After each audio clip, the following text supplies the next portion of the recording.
I'll go ahead and let Sal introduce himself. Hello, I'm Salahuddin Imam. Everyone calls me Sal.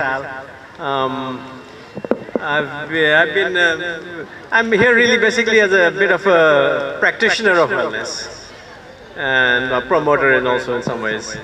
So I'd like to try and get across some of the lessons I learned. Thank you.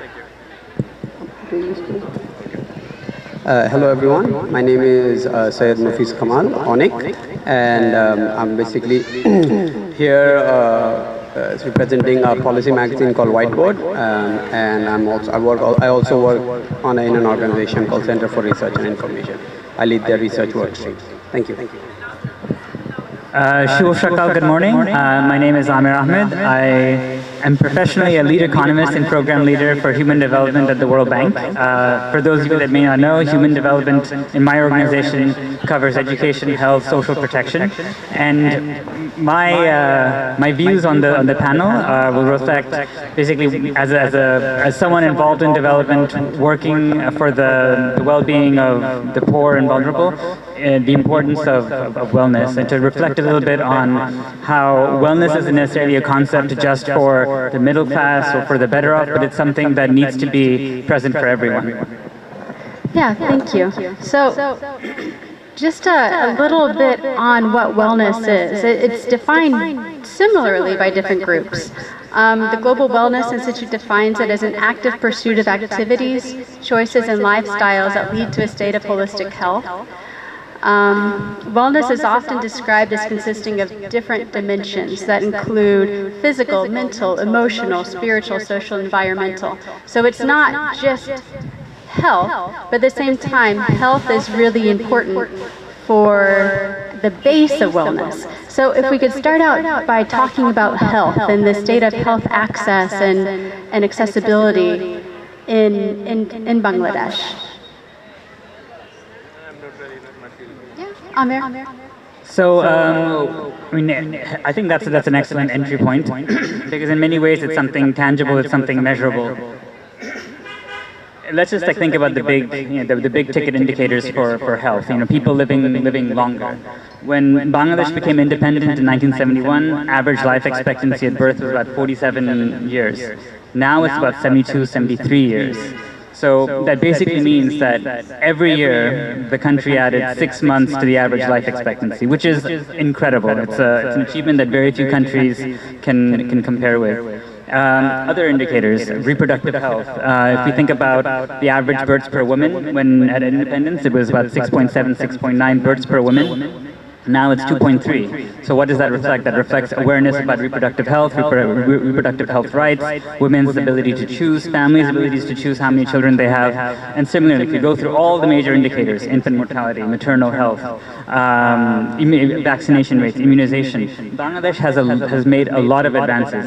Many of it because of public investments, because health is a public good, health services are public goods, but also because of the actions of individuals, of communities, of civil society organizations, NGOs. And Bangladesh has and also the private sector. When in the 70s and 80s, when the pharmaceutical industry in Bangladesh was just starting, it was almost like a startup. But now Bangladesh is an exporter of pharmaceuticals, right? So the country's made enormous strides both in the public sphere and in civil society and the private sector. But that doesn't mean that that we should be resting on our laurels here. There's lots of improvements to be made. Stunting is still at about 30%. So that means that 30% of children aren't getting enough nutrition. There's still a lot to be done in terms of accessibility of healthcare. If you think of the average out-of-pocket expenditures for health for a household, it's about 60–70%, which is 2–3 times what the average for a country of Bangladesh's income level. And if we think about things like expenditures for surgery or medical interventions. In a country like Bangladesh, about 60% of households that experience one of these major medical episodes can be impoverished by it, which is also substantially high. So all of this reflects weaknesses in the access of healthcare, health services to the masses, essentially, despite the many improvements. I'll just add a little bit because the numbers are obvious. It's just that Bangladesh, I mean, there are really a lot of challenges, but I think we have done really good in primary health. Advanced healthcare, I think we have a lot of problems. Rural primary health, we have done amazing. And one of the reasons is we have taken many actions. One of them, for example, community clinics. We have over 15,000 community clinics, within the reach of 8 miles of every Bangladeshi, and giving essential packages, medicine and other care packages to them, and just they are the frontline health responders out there. So there are a lot of these actions that have been taken over the times, and our actually investment on return on health expenditure is actually quite low. So a lot of folks who actually study it are saying that Bangladesh actually has a shot at providing real universal healthcare. So I think what the policymakers are now thinking, and it should be done, is within the next 10 years we're able to provide a true universal healthcare. So I think that's where we are going to go, and I think it's very promising. I'd just like to add that while health is the basic of everything, and I'm so glad to hear that Bangladesh is putting in investment and trying to organize a good health system. But wellness is sort of on top of that. It doesn't necessarily synonymous with health.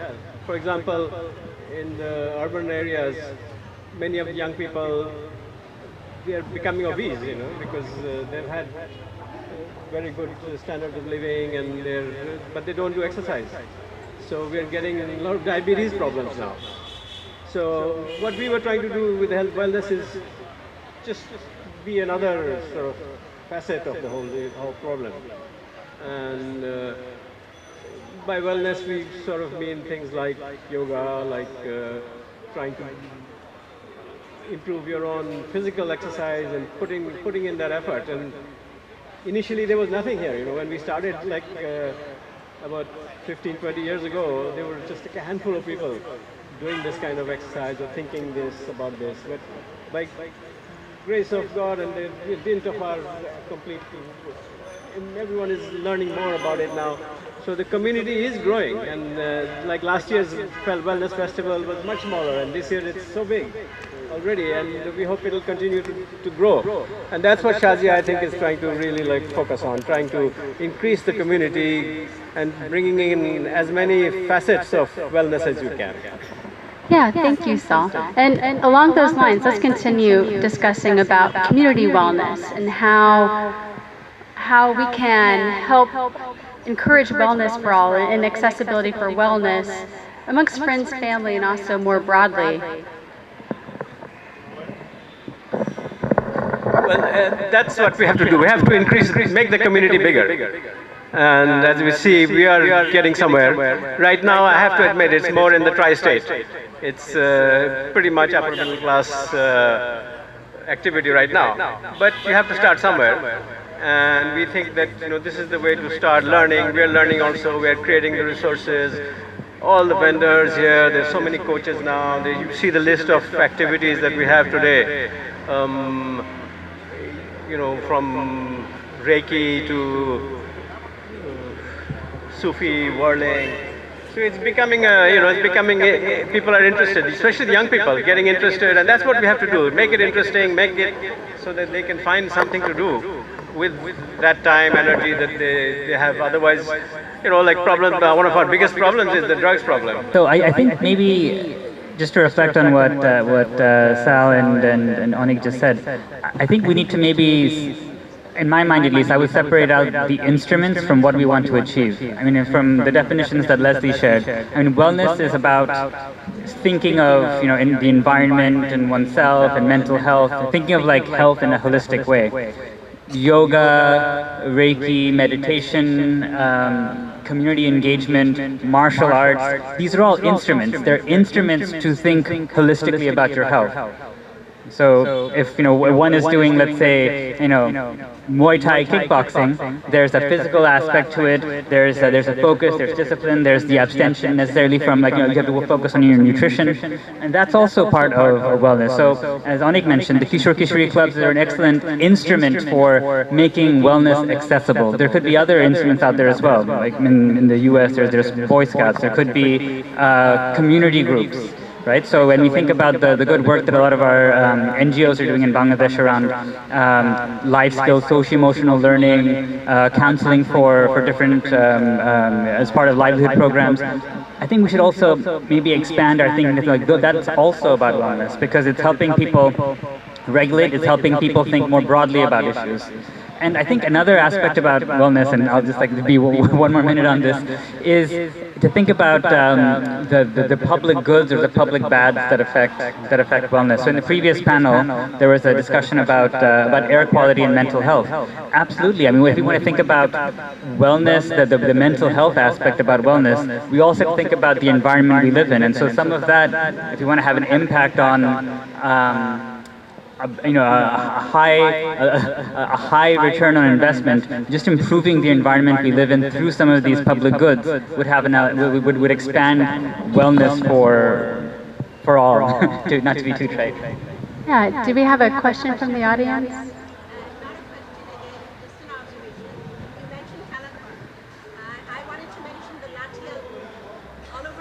The Latial The Latial groups. Latial groups.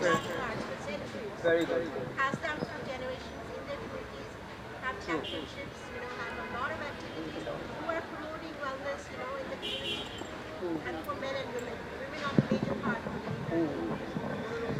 Yes.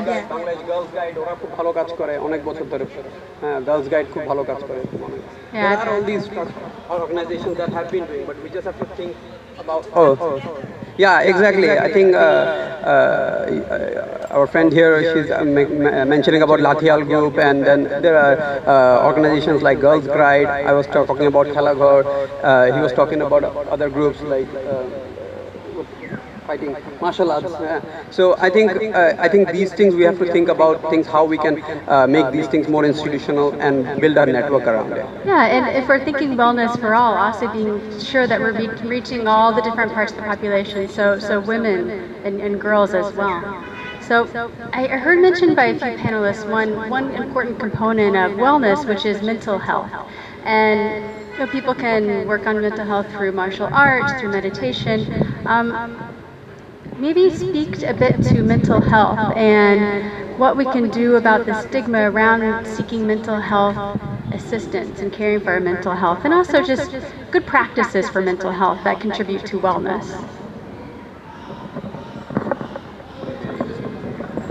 I think I meant to touch on that a bit when I was talking about the drugs problem, because that's the first indicator of mental health issues.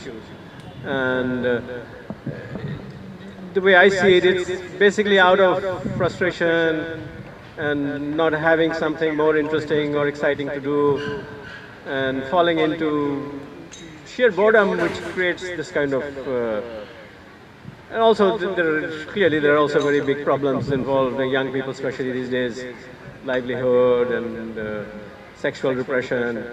So what I guess wellness is trying to take some of that energy, put it into useful channels so that they feel better about themselves. And the more channels we can give them, the better, I think.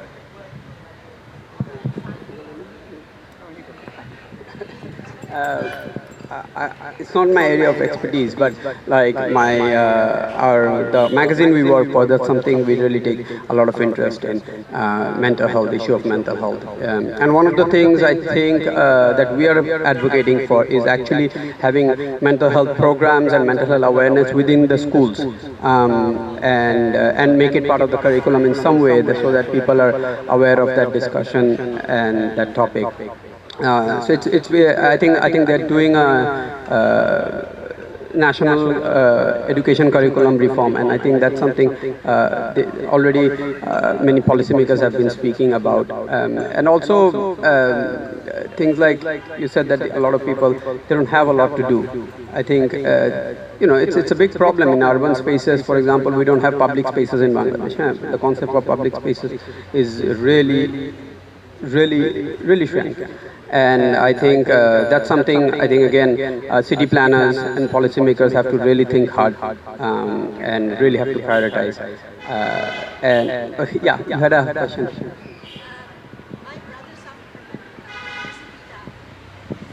So all our lives we have dealt with this mental health issue. The main thing that needs to be done for awareness is for people to recognize the signs of mental health illness early on with their children. And that needs to happen in the families and in the schools or wherever children are. Community level. That is key to remove the stigma of mental health. Yeah, so just to share so others can hear as well. So our audience member mentioned that it's really important to recognize the symptoms of mental health issues and mental illness so early on, and to have awareness within families, so it's to seek help and to recognize the symptoms. And The second thing is the caregivers of mental health. They need to come together.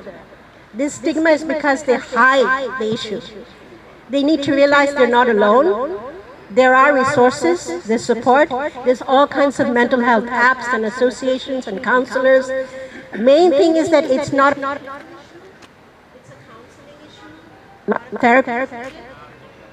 So the parents, the caregivers or other family members, they had associations where they could meet and meet. This would really be helpful.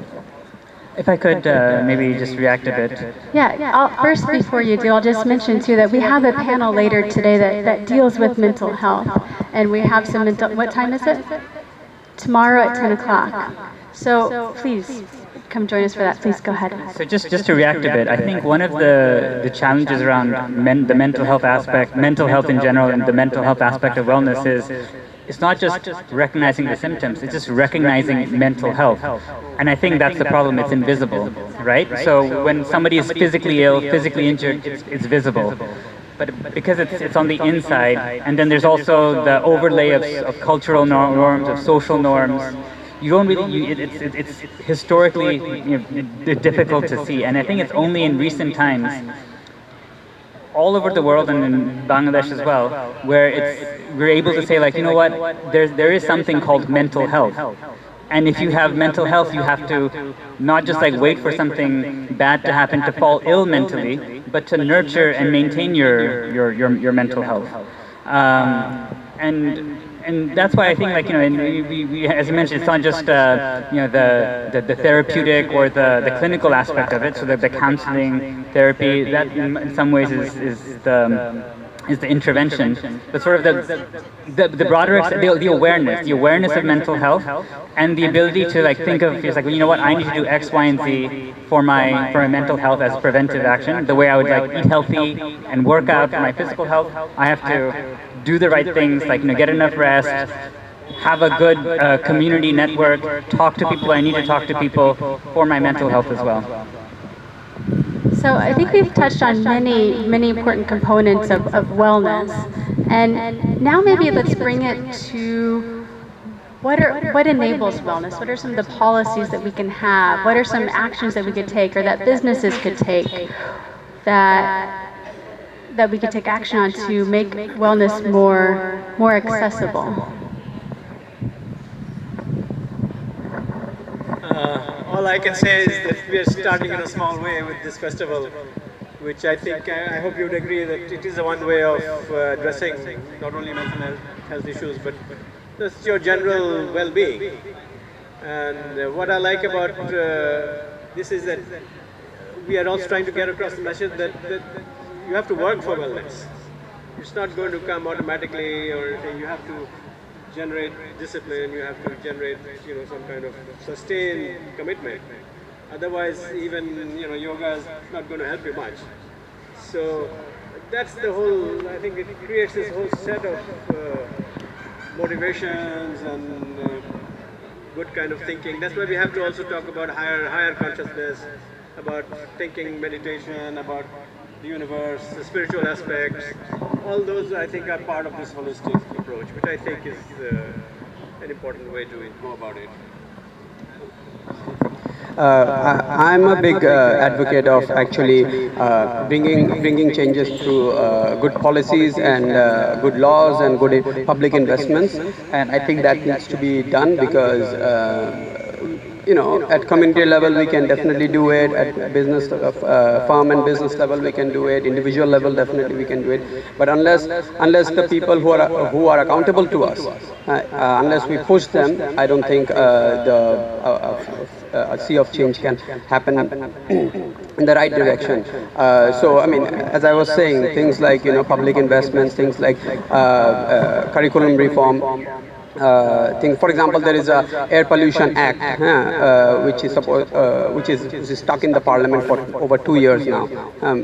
Why is it not getting passed? Because I think we can agree that quality of air, both in Dhaka and even in rural areas these days, are really bad. But there is no action against it. There is no regulation against it.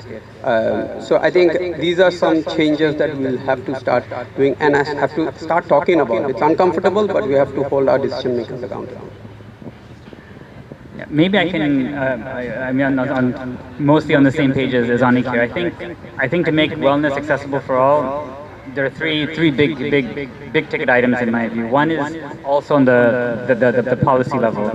Because especially when it comes to these public goods, public bads, we mentioned air quality earlier, the environmental aspect, but then just sitting here, we're in this lovely park, but there's honking. I mean, there's like a whole literature, academic literature now about the impact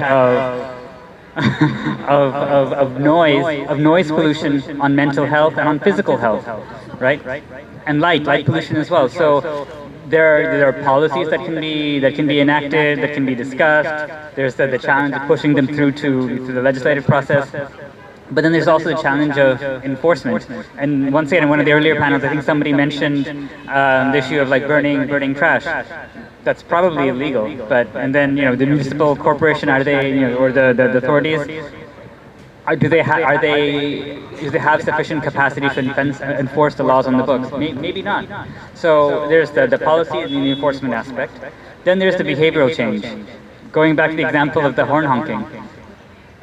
Even in places where you have signs up saying "Do not honk," it's almost second nature for people to go, so you know what, this is the culture, this is my driving culture. I am going to honk this horn in gridlock traffic where I can see the cars will not move.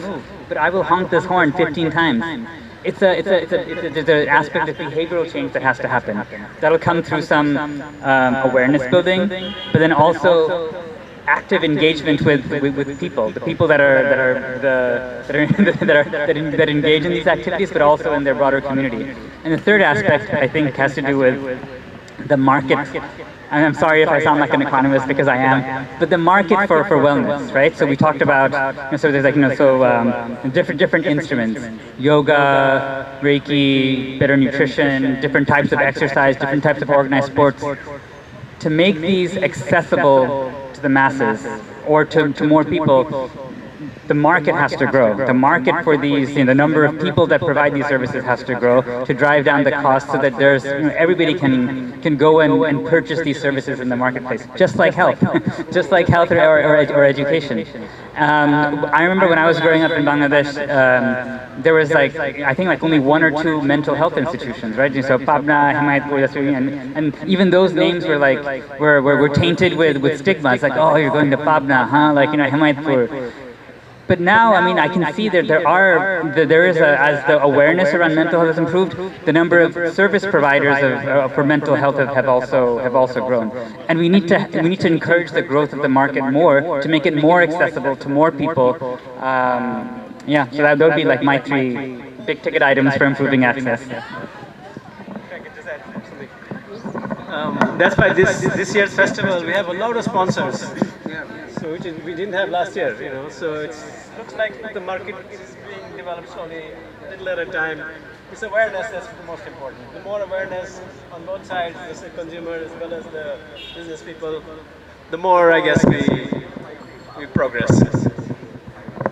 Yeah, thank you. I think we have time if we have a question from the audience. Anybody? Okay. And if not, then I'll close out with one last question for our great panelists. So we've spoken a lot about wellness and the institutions and what we need for an enabling environment and some policy actions to bring wellness for all.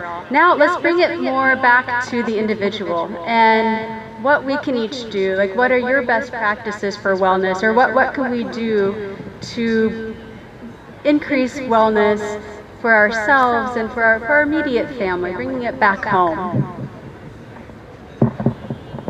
Well, I've been doing yoga for many, many years, and I recommend something like that. Pick up something that you have that interests you. It must please you first, because there's a lot of effort involved. You have to put in the energy on a regular basis to get real benefit. So I would suggest everyone to find something that really excites you and gives you the effort to be able to get up in the morning every time and do your exercises. And that's what, again, the part of this festival is, to make it all exciting and make it interesting and give people choices they may not have even heard of before. I went and sought counseling for that because of the post-traumatic stress. It wasn't just I'm sad. It was clinical post-traumatic stress, and through that process, it helped me get through the immediate impacts of it. But then also, as I spoke to my therapist, we uncovered a whole lot of issues. Sort of like if you're an avid runner and you're running for a long time, your injuries pile up and you just ignore them. It was that particular case. I never thought, like, I don't need to see a therapist. I'm mentally healthy. But it wasn't until I started talking to a therapist and engaging that I was like, well, you know what? Yeah, maybe I should have done X, Y, and Z. Maybe I need to do just something else different. And so, yes, I would say. Getting help when you need it, and doing things that are constructive and healthy for yourself, like exercise. Thank you. And before we close out, I just wanted to point out some activities that Dhaka Flow is doing to bring accessibility and to bring wellness to all. They have a special promotion going on where you can for a lower price than normal, you can actually get a class pack to be able to use different wellness services. And there's some yoga practitioners, some other practitioners. You can try some different wellness services. And also, Dhaka Flow has a corporate wellness program. So trying to bring the culture of wellness to the corporate world, to workers in Dhaka, which is important because workplace is also where we need to think about wellness and have a culture of wellness. So with that, please join me in thanking our panel.